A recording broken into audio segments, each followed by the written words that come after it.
atau mungkin diambil jalan tengah, atau mungkin gubernurnya lewat DPRD, kabupaten kotanya lewat langsung. Undang-undang pilkada ini juga penting juga bagi PDIP untuk mengambil panggung dan juga merespon agar publik juga ikut membela tentang pilkada langsung begitu. Begitupun Pak Prabowo pun beberapa kali itu kan juga mendukung agenda pilkada lewat DPRD dengan alasan efisiensi dan lainnya. Tribuners wacana mengembalikan pemilihan kepala daerah melalui DPRD kembali mencuat dan kini memantik polemik. Di satu sisi, opsi ini disebut bisa menekan biaya politik dan meminimalkan konflik di akar rumput. Tapi di sisi lain muncul kekhawatiran besar apakah demokrasi justru sedang ditarik mundur, lalu apakah wacana pemilu lewat DPRD ini benar-benar bisa menjadi solusi atas persoalan demokrasi elektoral atau justru membuka babak baru problematika demokrasi dan representasi politik di Indonesia. On Fokus hari ini Tribuners akan mengulasnya lebih dalam. Sudah tersambung melalui sambungan Zoom bersama dengan saya pengamat politik dan Direktur Eksekutif Aljabar Strategik Indonesia ada Mas Arifki Caniago. Mas Rifki, terima kasih banyak sudah bergabung. Kabar sehat Mas Rifki? Ya, sehat Manila. Ya. Terima kasih banyak.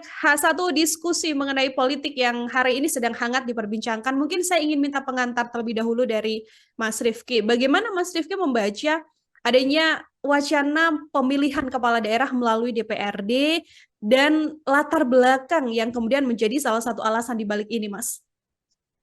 Ya, kalau kita membaca kemunculan dari pilkada lewat DPRD, kan tidak lepas dari wacana yang dimunculkan oleh Bang Bahlil ya dari Golkar dan juga disusul oleh Caimin yang sudah lama mengusulkan agar pilkada lewat DPRD. Dan puncaknya mungkin ketika ada pertemuan dengan Bandasko, beberapa partai politik, kecuali Demokrat yang tidak diajak untuk mengobrol ini. Dan ini dianggap oleh banyak kalangan membahas tentang pilkada lewat DPRD. Dan secara latar belakang tentu kalau kita melihat statement dan di mana alur mulanya keluarnya agenda pembicaraan tentang pilkada lewat DPRD kan pembicaraan Bahlil di acara Golkar ini juga berhubung dengan awalnya sebelum koalisi permanen. Dan saya membaca ini memang secara kepentingan politik tentu lebih Golkar cukup diuntungkan ketika lewat DPRD. Kalau kita menghitung beberapa kekuatan politik yang dimiliki oleh Golkar di DPRD, Golkar cukup banyak menang di DPRD beberapa periode pilkada terakhir. Dan dalam artian lain, ini juga bisa juga sinyal dari Golkar bahwa kemampuan Bahlil membaca isi hati Pak Prabowo, karena kan Pak Prabowo beberapa kali juga statement tentang biaya politik yang cukup mahal, terutama di DPRD, ternyata itu disambut juga, akhirnya Gerindra juga mendukung di ujung kan, lewat Sekjen Sugiono, menyatakan dukungan juga pilkada lewat DPRD. Dan apakah ini menjadi agenda koalisi dari Merah Putih, ini juga akan kita lihat apakah skema ini juga akan sama, karena kalau kita lihat apa yang disikapi oleh Demokrat akhir-akhir ini juga akan berbeda. Sebelumnya Andi Malarangeng, beberapa petinggi Demokrat ini kan menentang pilkada lewat DPRD. Tapi kok tiba-tiba balik badan menjelang retreat di Hambalang gitu kan. Kalau melihat bagaimana partai-partai besar yang pada akhirnya kemudian sama-sama satu jalur begitu ya untuk mendukung adanya pemilihan kepala daerah melalui DPRD ini, tadi Mas Rifki sempat mengatakan kepentingan politiknya juga cukup bisa dibaca dalam hal ini. Tapi kalau kita melihat untung ruginya dari partai politik yang kemudian menyampaikan wacana ini bagaimana, Mas? Ya, kalau kita melihat tentu dari Partai Golkar nggak terlalu rugi ya, karena memang Golkar cukup sukses juga di DPRD. Dan Caimin pun juga udah lama-lama juga dia mengusulkan ini terhadap pemilihan lewat DPRD. Tapi dilema itu di level PAN. Ya. PAN juga dilema. Kenapa dilema? Karena memang PAN kan dikenal sebagai partai artis juga kan, juga secara kalangan PAN cukup diuntungkan ketika dia itu lewat pilkada langsung, karena memang beberapa kadernya memiliki modal popularitas untuk menarik suara kepada pemilih. Ketika itu lewat DPRD kan skemanya beda, itu skema lobby, skema elit yang memang tidak akan langsung bersentuhan dengan masyarakat. Dan juga yang paling menarik itu adalah Nasdem. Nasdem kan meskipun dia tidak punya menteri di kabinet, dan ini kenapa Nasdem itu mendukung pilkada lewat DPRD. Dan saya nggak ngerti juga apa alasan dari Nasdem. Yang terpenting secara sikap politik tentu sebagai bagian dari perubahan, tentu kenapa Nasdem kembali generasi lama, ini juga tidak akan kita baca sebagai agenda yang begitu sempit. Apakah memang ini juga ada agenda yang memang ada terbersih juga agenda lain yang diinginkan Nasdem. Tapi yang cukup menarik, kita juga melihat bagaimana sikap Demokrat ya. Demokrat memang secara politik memang dirugikan, karena ini kan kalau kita melihat sejarah, bahwa tahun 2014 Pak SBY ini kan pernah mengeluarkan Perpu Pilkada menolak pilkada lewat DPRD ketika DPR ingin mengusulkan agar pilkada lewat DPRD. Ini kebijakan dari Demokrat yang balik badan, ini kan secara nggak langsung kan juga menunjukkan bahwa upaya untuk menghapus historis yang sudah dibangun oleh Demokrat, terutama Pak SBY tentang mendekatkan bagaimana pilkada langsung. Dan secara kerugian tentu juga ada kerugian dari partai Islam menyeluruh, Mbak. Kerugiannya apa? Karena lewat pilkada lewat DPRD ini kan menunjukkan bahwa masyarakat ini berjauhan dengan pemimpinnya. Ya. Dan selama ini partai-partai yang merasa bagian dari masyarakat, dekat dengan masyarakat, tapi ketika keterwakilan itu ganda diwakilkan, misalnya ketika masyarakat harus memilih DPRD, lalu DPRD memilih kepala daerah, ada keterwakilan ganda yang dititipkan masyarakat kepada DPRD. Ini kerugiannya, karena memang ketika misalnya di pemilihan Pileg 2009, ternyata masyarakat keliru memilih calegnya, calegnya nggak bekerja. Dan kekeliruan itu menjadi ganda juga ketika orang yang dia pilih di Pileg itu juga memilih kepala daerah, begitu Mbak. Ini kan salah satu alasannya Mas Rifki yang melatar belakangi kan poin paling besarnya ya bagaimana kemudian biaya politik yang cukup besar begitu kan. Apakah kalau menurut Mas Rifki reason dengan kemudian mengganti pemilihan atau pemilu lewat DPRD ini sebenarnya adalah solusi yang paling tepat atau justru punya dampak yang jauh lebih besar? Dan pertama saya sepakat bahwa evaluasi terhadap pilkada langsung ya, memang evaluasinya ada. Tapi bukan berarti saya sepakat juga bahwa sistemnya diganti. Maka saya ibaratkan dengan orang rumah makan Padang ya, mungkin jualan rendang atau mungkin dendeng ya. Dan ternyata 90% pengunjung suka dendeng, suka rendang. Tapi pelanggannya dengan alasan efisiensi, mau pindah ini, mau pindah itu, maka diganti dengan menu lain. Tentu orang akan protes. Perpilihannya apa? Pindah ke rumah makan yang lain, atau mungkin dia akan memboikot rumah makan ini. Apalagi rumah makan ini adalah rumah makan yang dibayar oleh APBN. Kan? Makanya ini juga logikanya dalam konteks pilkada langsung ini, Mbak. Memang soal efisiensi, ini kan secara biaya politik kan bukan berarti biayanya itu mahal, apakah mahalnya di level elit atau di level masyarakat. Atau memang yang membuat pilkada langsung mahal itu adalah elit atau partai politik. Mungkin yang pertama dengan adanya mahar partai politik, uang perahu istilahnya. Atau yang kedua, bahwa partai politik ini juga gagal juga menyiapkan beberapa kader yang memang layak untuk maju di pilkada, sehingga memilih orang yang populer mungkin lewat artis, mungkin pengusaha yang lain, dan mereka mengeluarkan banyak uang lewat politik uang, pada akhirnya apa? Uangnya lebih besar. Sebenarnya ketika misalnya kita menganggap bahwa pilkada langsung ini mengeluarkan banyak uang, masalahnya juga bukan dari masyarakat, tapi kenapa caleg atau kenapa kepala daerah, kenapa parpol mau memberi? Atau memang ada kekhawatiran bagi partai politik bahwa selama ini kita nggak bekerja, nggak mungkin kita tiba-tiba datang ke masyarakat tanpa bawa uang, mungkin kita akan kalah. Makanya kita juga harus balik logikanya. Seharusnya partai politik memulai lebih awal, bekerja lebih awal, sosialisasi lebih awal, sehingga biaya lebih murah. Apalagi di zaman digital hari ini kan bisa memanfaatkan dengan konten, memanfaatkan dengan ini, pasti biaya politik lebih murah, begitu Mbak. Kalau mengenai resiko transaksi politiknya seperti apa Mas Rifki? Karena kan ada narasi juga yang mengatakan ya ini bisa mengurangi politik uang dan sebagainya. Tapi kan pasti di tingkat elit dan anggota DPRD juga kita tidak bisa menutup kemungkinan bahwa ada transaksi politik juga di sana. Ya, kalau kita membaca dalam pilkada langsung saja, uang perahu pun terang-terangan partai politik meminta kan, misalnya 10M, 20M, itu pilkada langsung, Mbak. Untuk tiket orang bisa maju di pilkada langsung. Bayangkan itu di pilkada lewat DPRD, itu makin tertutup. Misalnya ketika pilkada langsung, ini kan beberapa anggaran pilkada ini kan ramah UMKM, karena menyentuh ibu-ibu, orang-orang yang baliho, semuanya tertentu. Tapi ketika misalnya pilkada lewat DPRD, ini kan secara ranah politik, ini kan hanya ruang-ruang tersempit, ruang-ruang yang sangat kecil ya, kamar-kamar kecil yang memang didiskusikan oleh para politisi untuk mendiskusikan bahwa berapa biaya untuk maju pilkada. Tentu para partai politik juga punya perbandingan, berapa yang biaya yang dikeluarkan oleh seorang kandidat di pilkada langsung, misalnya 100 miliar. Tentu mereka akan minta itu langsung, tapi menang.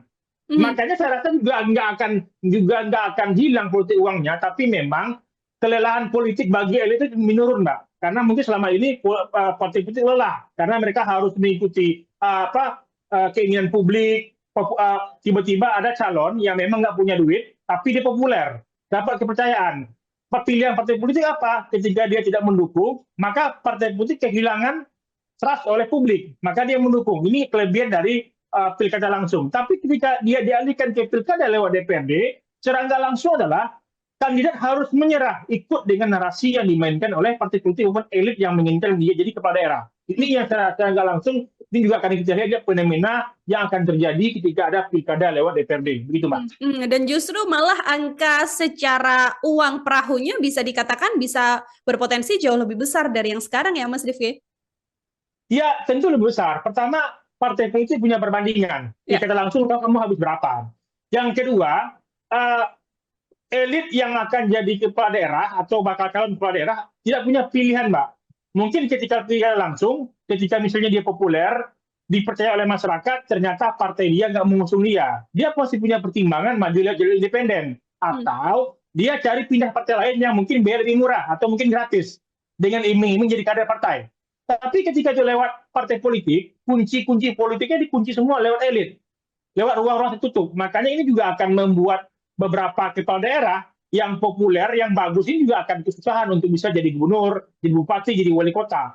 Tapi poin cukup menarik ini, Mbak. Ketika misalnya ada kepala daerah yang sukses di level bupati atau kepala daerah 2 periode, yaitu wali kota, untuk meloncat ke gubernur atau jadi cawapres, ini makin sulit nantinya. Tidak ada orang yang bisa kayak Jokowi, kayak Anies, yang tiba-tiba bisa meloncat.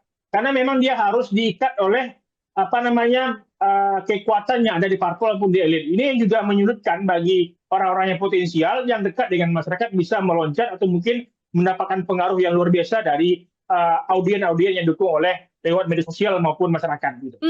Artinya hak politik bagi rakyat benar-benar tertutup dengan adanya wacana ini nantinya, Mas Rifki?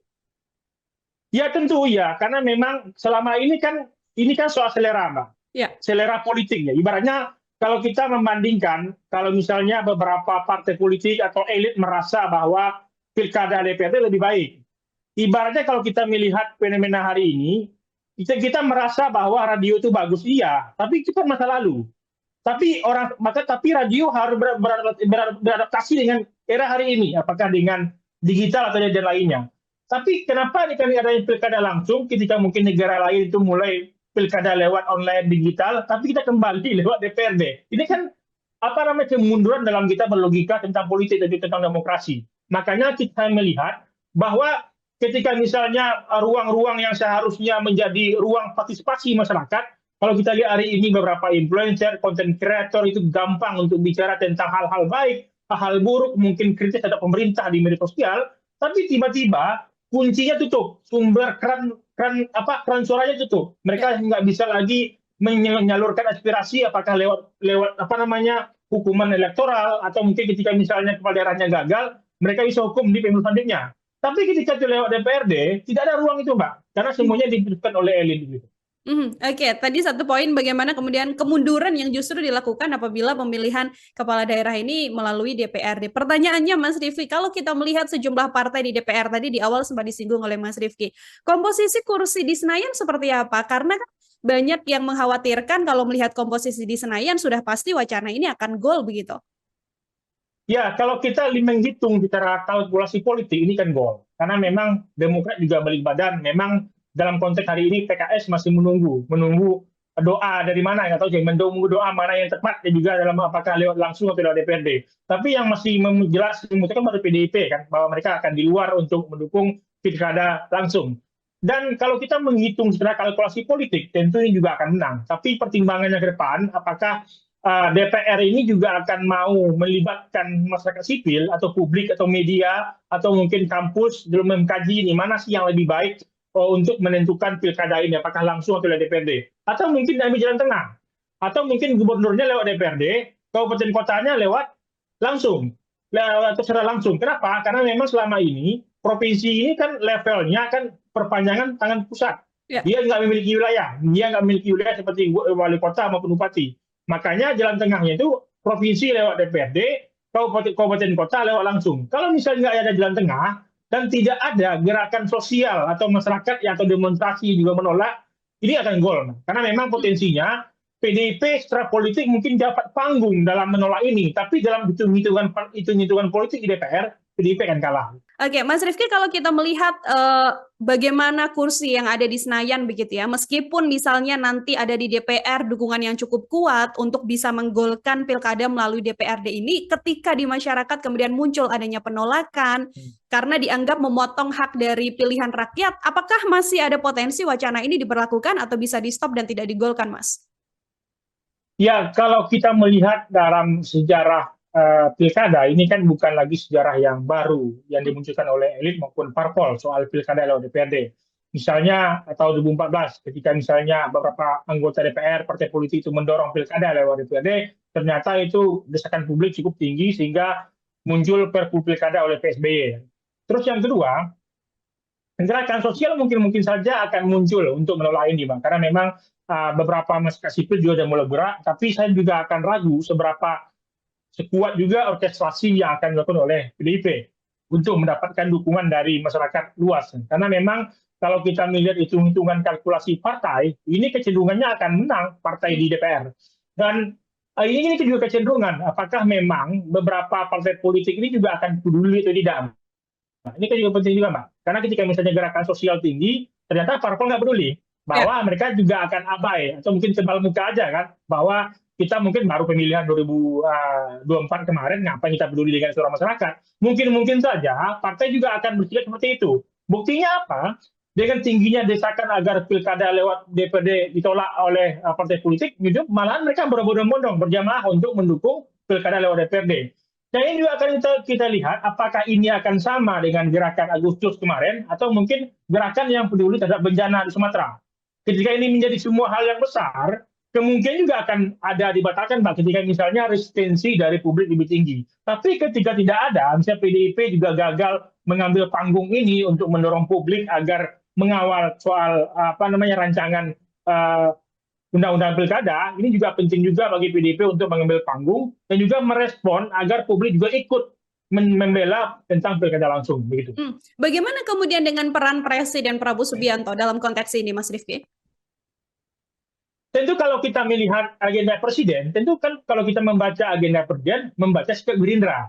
Ya. Gerindra kan mendukung pilkada secara langsung, secara lewat DPRD. Gerindra mendukung pilkada lewat DPRD. Begitupun Pak Prabowo pun beberapa kali itu kan juga mendukung agenda pilkada lewat DPRD dengan alasan efisiensi dan lainnya. Betul. Tapi poin yang cukup menarik kita lihat, apakah nanti desakan publik ini juga akan makin tinggi dan tiba-tiba Pak Prabowo juga akan menggunakan perpu atau mungkin aturan untuk menolak pilkada lewat DPRD. Jadi kita akan lihat ke depan seberapa tinggi gerakan masyarakat sipil atau mungkin orkestrasi PDIP untuk mendorong agar pilkada tetap langsung. Dan ini juga akan bersikap bagi Pak Prabowo, karena memang ketika misalnya desakan publik makin tinggi, sama halnya dengan kita melihat isu PPN 12%. Ini kan ketika desakan makin tinggi, ternyata Pak Prabowo memutuskan 11%. Ini juga penting kita lihat bahwa dalam partisipasi publik ini juga akan penting juga kita melihat bagaimana dia akan membuat kebijakan yang apakah lewat DPRD atau lewat pilkada langsung. Dan kita juga menunggu karena memang apakah intensitas masyarakat mendiskusikan politik DPRD ini semenarik diskusi dan gerakan sosial lain nggak?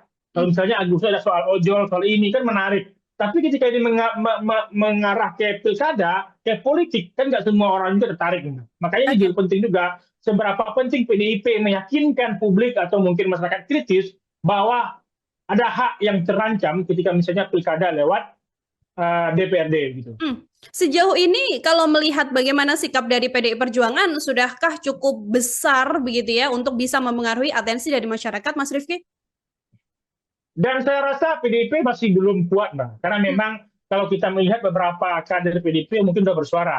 Ya. Tapi kan kalau kita melihat posisi Sekjen PDIP, Mas Hasto kan juga tersandra juga kan, karena dapat amnesti ya dari Pak Presiden. Tapi yang paling menarik adalah menunggu dari kebijakan yang dilakukan oleh Bu Mega. Apakah nanti Bu Mega akan melakukan momentum Januari ini untuk mengambil panggung politik buat PDIP, bahwa PDIP tegak lurus misalnya itu dengan masyarakat, dengan rakyat, bahwa mendukung pilkada secara langsung. Apakah nanti ini PDIP punya kepentingan sendiri untuk melihat panggung rakyat ini, tapi yang terpenting ini juga akan menguntungkan bagi rakyat yang memang pro terhadap pilkada langsung. Dan secara langsung PDIP dianggap masih bergerak setengah ketika belum ada suara hati Bu Mega tampil ke publik, gitu Mbak. Oke, apalagi sekarang kalau kita lihat Pak Prabowo juga beberapa kali mengatakan butuh PDIP untuk sebagai penyeimbang, tapi masih tetap menjaga hubungan baik ya, Mas Rifki ya, dengan pemerintahan Prabowo Gibran.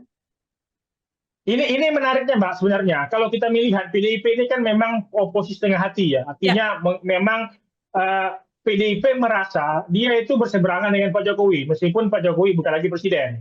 Makanya kritik-kritik yang dikeluarkan PDIP kan lebih sering ke Mas Gibran dan juga ke Pak Jokowi. Dan ini juga realistis. PDIP juga berhitung bahwa ada kepentingan juga bagi PDIP ingin bergabung ke Kabinet Merah Putih. Atau mungkin yang lebih panjang, PDIP juga berharap mungkin Mbak Puan akan jadi cawapres Pak Prabowo di 2009. Makanya secara politik PDIP masih ragu-ragu. Karena mungkin ini juga akan kita lihat apakah PDIP mau mengambil ini sendirian di luar dengan oposisi seperti oposisi PDIP di eranya Pak SBY. Atau memang oposisi yang dimainkan oleh PDIP oposisi setengah hati. Ibaratnya menyerang boleh, juga mundur juga boleh. Tiba-tiba menyerang lagi, hingga mundur lagi. Ini sikap-sikap defensif dan juga striker PDIP yang campur baur ini juga akan menyebabkan PDIP dipandang juga tidak tegas juga terhadap isu-isu politik yang ada di Indonesia gitu. Oke, baik. Ini kita akan melihat berarti nanti bagaimana orkestrasi ini akan dipegang kendalinya oleh PDIP atau dibiarkan begitu saja sampai gol di DPR. Terakhir dari saya, Mas Rifki, mungkin juga bisa menjadi closing statement, win-win solution yang mungkin paling ideal dan bisa menjadi jalan tengah begitu kan dalam adanya wacana pemilihan pilkada melalui DPRD ini, Mas.